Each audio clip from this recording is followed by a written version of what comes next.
안녕하십니까.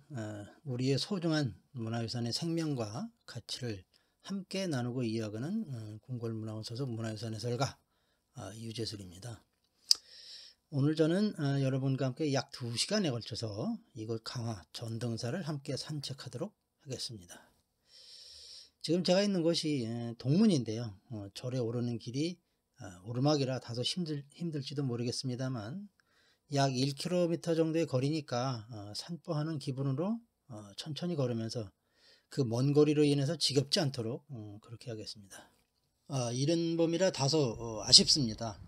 걷는 길가에 여러 나무들에게서 울긋불긋 피어나는 봄꽃을 보거나 또는 초록이 짙게 우거지고 그래서 길게 늘어진 나무 그늘 아래서 새들이 지저귀는 노래하는 소리, 또 계곡에서 흐르는 시원한 물소리, 이런 것을 듣는, 또 보고 듣는 것이 아마 산사에 오를 때의 신선함과 즐거움이 아닐까 싶은데, 아직은 초봄이라서 그런 아름다움을 감상할 수 없어 다소 서운하기도 합니다. 흔히 우리나라의 역사를 반만년의 역사라고 합니다. 무려 5천년의 역사인데요. 그런데 이 전등사가 있는 이 강화도의 역사는 우리 한반도의 역사와 그 궤를 같이 합니다. 5천년의 역사라는 말이지요. 역사적으로 한반도의 역사의 축소판이다, 이렇게 말할 수 있습니다.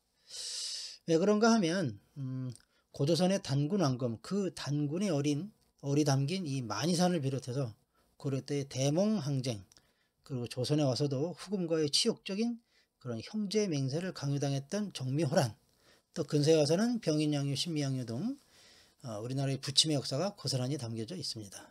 사실 강화도 하면 전등사이고, 전등사 하면 강화도를 떠올릴 만큼 전등사는 그 자체가 강화도를 대표하는 명소인데요. 이는 전등사가 우리나라 전체를 통틀어 봤을 때 현존하는 사찰 중 가장 오래된 명찰이다 라는 점에 아마 힘입은 바가 클 것입니다. 사실 강화를 대표하는 문화유산으로는 여기 이 전등사 말고도 개천절이면 단군에게 제사를 올리는 참성단이 있는 만이산과 조선왕조 500년의 역사를 기록한 사고가 있었던, 우리가 그 경복궁 같은 궁궐에 가면 볼 수 있는 정, 즉 세발 달린 솥, 그 솥을 거꾸로 엎어놓은 모양을 가지고 있다는 이 정족산, 또 대원군이 섭정을 하던 시기인 병인양요 때 프랑스의 해상 육전대, 즉 합법적인 도둑놈들 집단인 프랑스 해병대가 훔쳐갔던 그 아름다운 조선의 문화유산 중 각종 의궤를 비롯한 고서들이 보관되어 있었던 외교장각 등이 있습니다만, 아마 그 중에서도 이 전등사가 으뜸이지 않나 이렇게 생각합니다.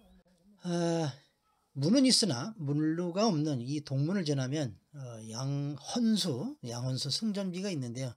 들어가 보도록 하겠습니다. 사실 제국주의 시대의 종교는 어느 정도 식민지의 대상이 될 만한 지역을 침략하기 위한 아주 그 명분을 쌓는 일종의 구실이 되기도 했어요. 그래서 대원군이 천주교를 믿지 말라는 그 금압령을 내리면서 탄압을 하게 되는데, 이때 프랑스 신부 12명 가운데 9명이 조선인 신자 8천여 명과 함께 순교합니다. 어마어마한 숫자죠. 그런데 이때 살아남은 리데를 비롯한 신부 3명이 중국 천진으로 도망을 가서 그것에 주둔하고 있던 로즈 제독에게 이런 내용을 말하자면 꼬질러 바칩니다. 그래서 이들 3명이 역으로 길을 안내해서 강화도로 쳐들어와 온갖 방화, 약탈을 자행하면서 조약을 맺자고 합니다. 이 조약의 뜻하는 바가 무엇이겠습니까? 바로 통상이지요. 말이 통상이지, 무력으로 통상을 강요받은 자에게 강요한 자는 교육의 정당한 상대가 될 수 없음이죠. 이때 양헌수가 이끄는 부대가 프랑스군 해병대를 맞아서 완강히 저항하면서 많은 손실을 입혀서 결국은 프랑스 함대가 철수를 하는데, 그때 이 승전을 기념하기 위해 여기 이곳에 이렇게 양헌수 승전비를 세우게 된 것입니다. 자, 그럼 다음 장소로 이동하겠습니다. 이제 소나무를 보러 가시겠습니다. 이거 보면 이제 또 가슴이 아플 겁니다. 여기 소나무가 이렇게 껍데기가 벗겨져 있어요. 왜 그런가? 흔한 말로 우리는 이제 뭐 일제강점기라고 부르잖아요. 그 말을 저는 이렇게 바꿔서 표현합니다. 대일항쟁기. 일제가 대일항쟁기 이제 전쟁 말기로 가면서 전쟁 물자가 이제 엄청나게 부족해지잖아요. 그래서 이처럼 소나무를 V자로 이렇게 홈을 내서 흘러나오는 송진을 봤습니다. 이거 무엇에 쓰려고 그랬을까요? 송탄유, 즉 항공기 기름으로 쓰려고 했대. 어이가 없죠. 예. 결국은 못 썼대요. 그들이 가져간 게 뭐 그 어디 이 송진뿐이겠어요. 집집마다 있던 놋그릇, 사차의 종, 하다못해 숟가락젓가락까지 공출이라는 이름으로 다 뺏어갔지요. 이런 경제력으로 무슨 미국과 전쟁을 하겠다는 것이었는지. 네, 또 좀 걷겠습니다. 이제 본 차례에 도착했습니다. 대조루에 도착했습니다. 대개의 경우에 좀 이름이 있다 하는 사찰은 번듯하게 일주문이 절의 초입에 있기 마련인데, 이것은 좀 다릅니다. 왜냐하면 절을 들어오는 입구가 종족 산성의 남문과 동문 이 두 곳입니다. 그래서 어느 쪽으로 오든지 이곳 누가 앞에서 만나게 되는데, 보시는 현판은 전등사라고 이렇게 앞쪽은 이렇게 전등사라고 되어 있고 뒤쪽으로 가면 대조루라고 되어 있습니다. 이곳이 분리문, 즉 해탈문이라고도 하는 법당으로 들어가는 세 개의 문 중에서 마지막 문입니다. 이 문을 들어서야 비로소 제대로 된 절 구경을 할 수 있습니다. 사실 이 절이 처음부터 전등사라는 이름을 가지고 있었던 것은 아니고, 우리 5000년의 역사 중에 가장 강대한 제국이었던 고구려 때 소수리망 시절에 중국의 진나라에서 이 아도 화상이라는 분이 강화도에 와서 살다가 이 화상이 진종사라는 이름으로 처음에 창건을 하지요. 그러다가 충렬왕 때 왕비인 정화궁주, 이 궁주라는 말이 뭐냐면 비빈과 왕녀에게 주던 봉작입니다. 그래서 이제 정화궁주가 경전과 옥등을 시주하는데, 이때를 계기로 절의 이름을 전등사로 바꾸게 되지요. 전망 좋은 갑고지 앞바다를 한눈에 볼 수 있는 곳이 바로 이 대저전이고, 주변과의 풍광이 좋아서 이 절의 소중한 위치를 지키고 있습니다. 자, 그럼 또 다음 장소로 이동합니다. 이제 여기는 이제 종로입니다. 잘 아시다시피 대개의 경우에 사찰에는 범정각이 있잖아요. 작은 암자나 뭐 이런 거를 빼고, 여기 이 범정각의 범정은 국가의 보물 393호예요. 그래서 여기는 이 다른 범정과는 달리 음통, 그러니까 소리가 울려서 퍼져나가는 대롱관이 없어요. 종을 매다는 고리인 용머리와 휘어진 둥근 목을 용류라고 합니다. 그 용류와 종의 몸통을 연결하는 관을 음통이라고 하는 것이죠. 그러나 동서양을 막론하고 종은 때를 알리거나 어떤 경고로 의미로 이렇게 많이 쓰이죠. 이 종이라고 하는 것이 사찰에서는 새벽을 깨우는 상징이잖아요. 그래서 특히 산사의 새벽녘은 고요한 새벽에 깨울 준비로 분주하지요. 지옥의 중생과 만물을 깨우는 이 범종 소리를 시작으로 모고, 운판, 또 법고를 울려서 땅과 하늘, 그리고 물속에 있는 모든 생명들을 깨워서 삼라만상에 존재하는 모든 만물에게 새로운 시작을 알리는 역할을 합니다. 신비한 역할이 아닐 수 없습니다. 네, 다음 장소로 이동하겠습니다. 여기 이제 보이는 건물은 강설당이라고 해서 예전에는 승가대학이 있었는데 지금은 템플스테이와 사무실, 서점 등으로 사용되고 있습니다. 그 뒤로는 공양간, 즉 식당이 자리하고 있고요. 가람을 이루는 7당 중에 하나이죠. 자, 드디어 우리가 이제 경복궁으로 말하면 근정전에 도착했습니다. 그런데 뭐 보시다시피 공사 중입니다. 안타깝습니다. 대웅보전이라 이렇게 써 있습니다. 대웅이라는 말 자체가 큰 영웅, 그러니까 석가모니를 말하는데, 좌우로 아미타와 약사 열애부를 모신 그런 큰 절입니다. 불단 위에 닷집이 화려하고 아름다워서 극치를 이루는데, 용트림으로 장식된 용머리가 뇌 귀퉁이에서 나오면서 천장 주변으로 연, 모란, 당초가 화려하게 장식되어 있습니다. 이 대웅보전은 특히 나부상으로 유명한데요. 자, 저것이 사람일까요? 동물일까요? 뭐 원숭이니 뭐 하는 이야기도 있습니다만, 전해지는 이야기가 있습니다. 아마 사람일 건데, 이때 이제 도편수 한 사람이 있었어요. 마무리하면서 이 전각의 뇌 귀퉁이에 이렇게 화풀이로 이런 벌거벗은 여인상을 만들어 놓았답니다. 근데 앞만 봐도 제가 보기에는 이게 원숭이야, 이게. 나와보시면 부처님 오신 날을 준비한다고 이 연등을 달아 놓았습니다. 네, 다음 장소로 이동하겠습니다. 향로전 앞에 와 있습니다. 역시 공사 중이고 법당을 관리하던 사람들이 살던 곳인데 조선시대에는 상궁이나 나인들이 기도를 하면서 머물기도 했고 근래에는 상임하는 법사가 주로 쓰고 있습니다. 저 위에 이제 삼성각으로 걸어 올라가도록 하겠습니다. 이곳 삼성각은 산신, 그리고 독성은 나반존자라고 합니다. 칠성 등 삼성을 모신 집인데 산신은 전통 신앙으로서의 존재이고 독성은 모든 인연의 이치를 홀로 깨달아서 성인의 위치에 올라 말세의 종생들에게 복을 내린다라는 뜻입니다. 또 칠성은 바로 북도 칠성을 의미해요. 그래서 하늘의 별 세계에서 인간의 수명과 복을 담당한다고 합니다. 뭐 일종의 중국의 도가사상과 관련이 있는 그런 성인들인데 이 땅에 불교가 전파된 이래 우리 문화와 융합이 된 그 사상이죠. 네, 다음으로 옮겨가겠습니다.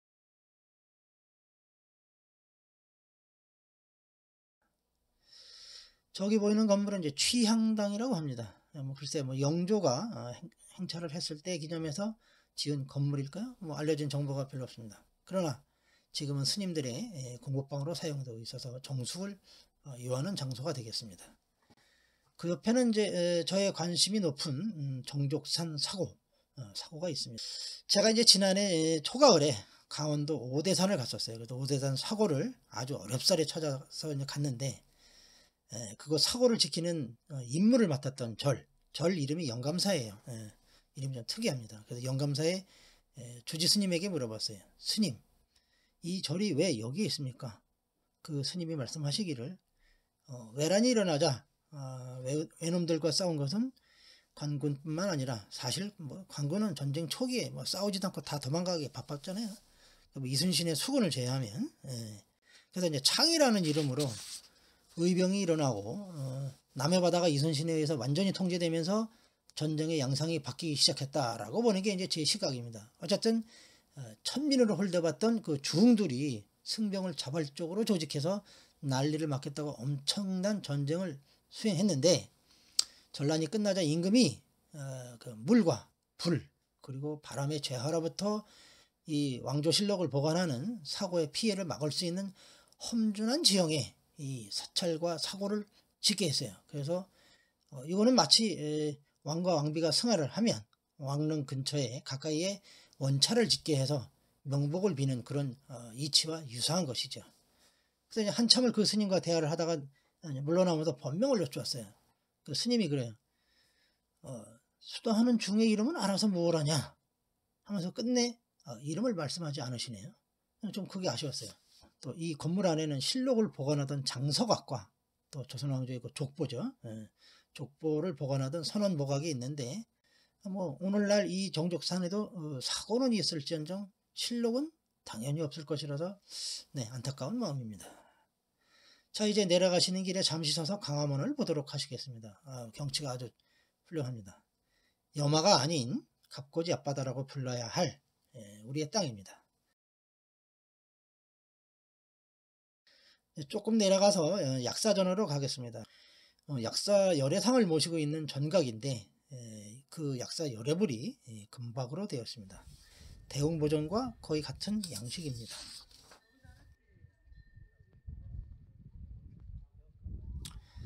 다음은 이제 명부전입니다. 사람이 죽었을 때 49일이 지나면 이 무간지옥으로 떨어지느냐 아니면 불국토로 가느냐 하는 이 재판을 받게 된답니다. 그래서 이제 그 재판을 받게 될 때까지 넋을 치성하는 것으로 지장보살을 비롯한 시왕, 귀왕 등 29존부를 모신 그런 곳입니다. 이 명부전의 명자가 이 어두울 명자예요. 이 지장보살이 이 모든 중생이 죽어서 극락에 가기 전까지는 성불하지 않겠노라 다짐하면서 이 주장자를 짚은 채 문 앞에서 하염없이 울고 있는 그런 모습을 하고 있습니다. 이처럼 명부전은 부처님의 힘으로 공덕을 빌어서 극락으로 가라는 정성 어린 그런 마음이 담겨져 있지요. 또 잠시 돌아서 이렇게 보시면 저건 이제 그 극락암이라고 합니다. 비교적 근래에 세워진 건물인데 서운 큰 스님 조계종 총무원장을 3번이나 지내셨다는 그것도 80이 넘은 나이에 그렇게 좀 이름이 높은 선사님들이 다녀가셨다라는 말 외에는 뭐 별다른 이야기가 전해지지는 않고 있습니다. 잠시 보시면 이제 또 종탑입니다. 또 이게 전해지는 이야기는 우리가 이제 일제강점기 대일 항쟁기에 전쟁 물자가 이제 모자랐던 일본이 이 종도 녹여서 이 전쟁 물자로 쓰려고 종을 띄웠는데 이렇게까지 하고서도 전쟁일 수 있다고 호언한 일본의 그 대신들이 어찌 보면 이제 한심하기도 합니다. 어쨌든 이건 이제 없어졌어요. 뛰어갔으니까. 그런데 이 종이 해방이 되고 나서 보니까 이 부평에 이 한 군기창이 있더라는 거죠. 그래서 이걸 다시 이것으로 옮겨온 것인데 하마터면 그 외놈들 때문에 아예 없어질 뻔했습니다. 그게 이제 1960년대인데 이걸 어떻게 옮겨왔는지 그게 참 궁금합니다. 네. 돌아서 이제 그 절 마당으로 가보면 이제 느티나무가 있어요. 그래서 이제 광해군 시절에 이 절이 이제 화절에 거의 전소되었었다. 그래서 그 얘기를 아까 이제 전해드렸는데 그때 심은 나무이니까 뭐 아마 한 400여 년은 된 것 같습니다. 이 절의 상징이죠. 저 이제 그 향로전과 대흥보전의 공사가 완공이 되고 나서 가을이 되면 이 느티나무에서 그려지는 단풍이 기가 막히게 아름다울 것 같습니다. 네, 다음 장소로 또 이동을 하겠습니다. 건물이 없는 그 공터가 보이는데 이게 이제 바로 고려 가걸지입니다. 또 정족산 진지터이기도 한데 또 대일본 항쟁기에 우리 대한제국의 군대가 해산을 당하면서 의병이 아주 가열찬 투쟁을 하잖아요. 이때 해산당한 군대의 이 이능권 지휘 아래 의병이 일본군 70명을 맞아서 싸워 이긴 것입니다. 뭐 70명 맞아 싸운 게 뭐 적다고요? 뭐 별거 아니라고요? 무장이 달랐어요. 무장이. 뭐 우리 의병은 화승총 정도로 이렇게 무장한 의병인데 비해서 그렇게 이제 화력이 엄청나게 우위였음에도 일본군이 그럼에도 우리 의병이 이겼죠. 여기에 큰 의미가 있습니다. 네, 또 다음 장소로 가겠습니다. 바로 입구와 접해져 있는 곳이 이제 무솔전인데 이 무솔전을 좀 보겠습니다. 무솔전에는 서운이라는 이름의 갤러리가 있는데요. 기존에 7당가람 그러니까 금당, 강당, 식당, 종로, 경장, 승방, 탑 요 7가지 건축물이 있어야 인정받는 7당가람의 분위기를 해치지 않으면서 건물의 지하에 전시관을 만든 것이 특색입니다. 네, 이제 그 남문으로 내려가도록 하겠습니다. 전등사 내에서야 이 절 구경은 어느 정도가 다 끝났어요. 그래서 이제 이 절을 내려가야 하는데 가시다가 두어 군데를 들러보도록 하겠습니다. 이게 은행나무예요. 조선은 뭐 아시다시피 유학을 승성하는 나라였잖아요. 그래서 이 은행나무에는 한 가지 설화가 전해져 옵니다. 그 조정에서 말이죠. 이 어느 날 전등사에다가 명을 내려요. 20가마를 올려라. 원래 이 은행나무는 10가마 정도밖에는 수확이 되질 않는다고 해요. 그런데 무슨 이유에선지 갑자기 곱으로 더 세금을 내라 하니까 그래서 이제 어느 날 노스님하고 동자승이 걱정을 하면서 이야기를 합니다. 이 동자승이 물었어요. 이거 큰 스님 이거 너무하는 거 아닙니까? 이거 나라에서. 그래서 고민을 하다가 인근에 있는 높은 그 스님에게 가서 고민을 털어놓았대요. 내라 있게 하면서 이제 돌려보냈답니다. 그러고 나서 며칠 후에 그 높은 추종 스님이 20가마를 딸 수 있게 해달라고 사람들을 모아놓고 기도를 하는데 이 먹구름이 새까맣게 뒤덮이더니 이내 비가 옥수같이 내리니까 구경하려고 이제 모였던 사람들이 모두 땅바닥에 엎드리자 그 사이에 노스님과 동자 스님이 사라져 버렸답니다. 이후로 이 은행나무에는 열매가 달리지 않는다고 합니다. 재미없죠? 죄송합니다. 네, 또 내려가겠습니다. 부도전입니다. 이 부도전은 역대의 그 조사, 그러니까 선종과 교종, 양대 종파로 볼 때 일종 일파를 세웠거나 혹은 후세에 아주 큰 존경을 받는 그런 스님들이시거나 또는 절을 창건하신 스님 등 뭐 달마다사 같은 그런 분들의 유골이나 사리를 안치한 묘탑을 이제 부도라고 하는데 이거 부도전엔 그런 분들이 모셔져 있습니다. 자, 이제 마지막으로 남문을 내려가면서 삼랑성을 둘러보겠습니다. 삼랑성 자체가 강화 전체의 의미와 마찬가지로 국방의 이제 그 요체인지요. 그래서 요체인지라 성 안에 절이 있어서 남문과 동문이 일주문의 역할을 하고 있습니다. 이 땅이 최초의 국가였던 고조선의 왕이 단군이잖아요. 이 단군이 이곳에 세 아들을 시켜서 이 흙으로다가 성을 쌓으니 그게 바로 이제 토성인 삼랑성이에요. 그래서 이제 삼국시대에 그 토성 위에다가 이제 돌로다가 싸서 이제 올리니까 이제 석성이 되었죠. 그래서 이제 이렇게 오늘날까지 이루고 있습니다. 이 전등설화는 이 절이 성 안에 있으면 뭐 다른 사찰과는 또 다른 이제 점인데, 또 다른 면인데, 뭐 동서남북 모두의 문이 있었다고 하지만 지금은 동문과 남문만 이용할 수가 있습니다. 물론은 오직 이 남문에만 있고, 그래서 그 이름을 종해로라고 한 것은 마로 종자를 써서 강화에서 바다를 바라볼 수 있는 가장 으뜸인 것이다 라고 하는 것이 이제 제 생각인데, 이 현판에 대한 설명이 아무데도 없어요. 인터넷 뒤지고 뭐 책 뒤져보고 그랬습니다만 어디서도 찾을 수가 없었어요. 그래서 제가 한번 붙여봤습니다. 이 마로 종자를 써서 강화에서 바다를 바라보는 가장 좋은 명소, 이 종해로다, 이렇게 표현을 해봤습니다. 네, 이상으로 2시간에 2시간가량의 저희 기나긴 해설을 모두 마칩니다. 장시간 들어주셔서 대단히 감사합니다. 지금까지 사찰연구팀 문화유산 해설가 유재술이었습니다. 감사합니다.